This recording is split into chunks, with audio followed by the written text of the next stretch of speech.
Good morning, everyone. Welcome to Pre-Market News and Views by In the Money Stocks. Today is Thursday, November 17th, 2011. Let's get right into the charts because it's been a pretty wild pre-market this morning.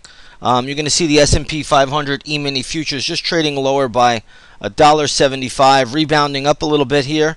We just had the weekly jobless claims number released, and it looks like the markets are reacting positive to the number. I'm not exactly sure what the number came in at, but either way, it looks like the markets are acting a little bit positive to the number, and so it must be good. I think it's 380,000 or something like that. Also, you have October housing starts, which I believe are down 0.3% to 628,000, but stronger than expected. So markets are rebounding here in the U.S. a little bit. Their futures were trading lower earlier. They're off the lows, just down about $2.75 at the moment. Now, a couple things to go over. Yesterday, you had a big high volume decline at the end of the trading day. That was on the back of some really rather poor European news, and it looks like we're getting worse news out of Europe today. So you really simply just have to watch the U.S. dollar index.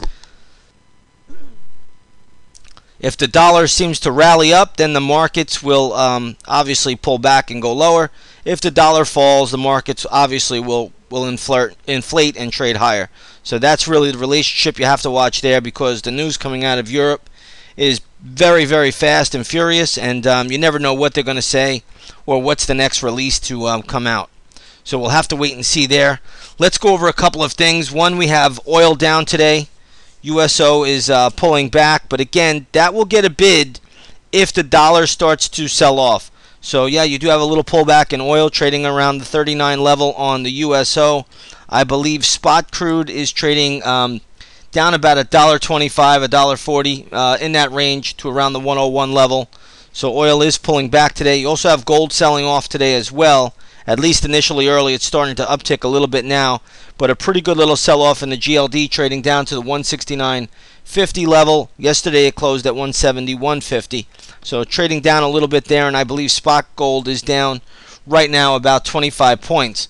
So again, expect a volatile session. If the dollar starts to move higher, though, expect gold, silver, and everything else to come down. Everything is trading inverse to the dollar at this moment. Anything changes, we'll let you know, but that's what we're seeing at the moment. Let's talk about some stocks that are in the news today. One stock in particular is NTAP, ticker symbol NTAP. The stock is trading sharply lower. I think one thing we all have to watch out for with this NTAP is that it has very good support around this 37 level on the daily chart. Could it trade a little bit lower? I suppose it could. But there's a lot of support around 37, so I would not look to be shorting the stock right here. If the market rallies, there's a good chance that NTAP will try and rally off the 37 level as well. There's a fair amount of support there. If it does break, then the stock obviously could go down to 34 bucks, where that will be the next important support level. But right now, there is some support at $37 for NTAP.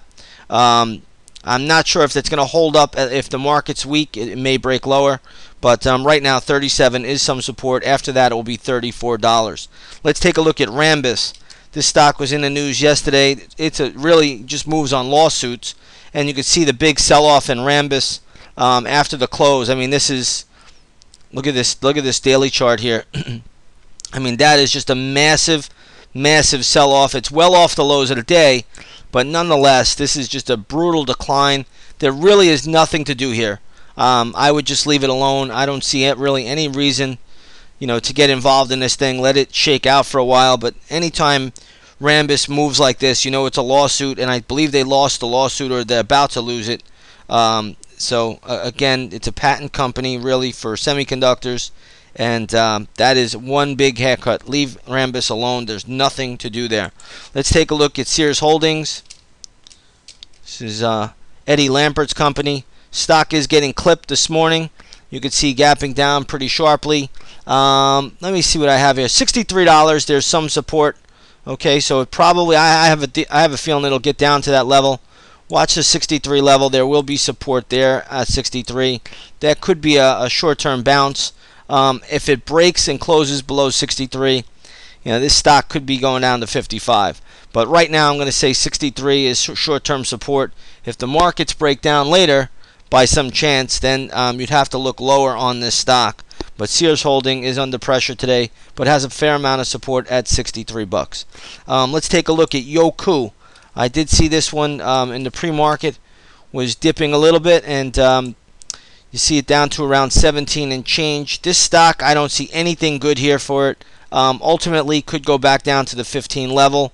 If you want to nibble on a long side trade, that's where you want to do it, around $15, not before.